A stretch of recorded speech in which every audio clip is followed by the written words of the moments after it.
लेकिन एक second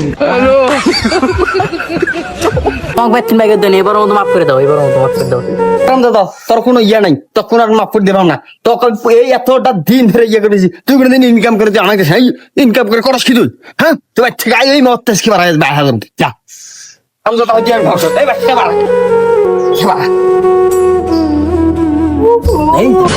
hello daddy, আপনি কি বাড়িতে আসেন? হ্যালো, আবার দেখে কোনো ফকির টকির দেখে নাকি বাবা তুমি আচ্ছা বাবা আইসরে আমি দেখছি ধরো তোমার আইফোন। বাড়ির সামনে 3টে R15 আছে, একটা ল্যাম্বরগিনি আছে, আর বিমানটা ওই দেখেন আকাশের লিঙ্গের মধ্যে আওয়াজটা শোনো। আরে বাবা আইফোন লোগো বাবা তুই এত টাকা পালু বুঝিবে বা এটা কোনো বিষয় হলো, এলে তো আমি হাতে থেকে চুরি মারলে আইফোন চলে আসে দরকার। এটাই আমার ভাই তার 4-5টা করে আছে। আরে বাবা যেডি হোক তুই তো ফকিরের সাথে বেশি আসলো তুই এত বেশি পালু কেমনে দেখি এটা কোনো কথা হলো? डिप्रेशन डिप्रेशन में रहता हूँ हमेशा। अभी मैं डिप्रेशन में हूँ।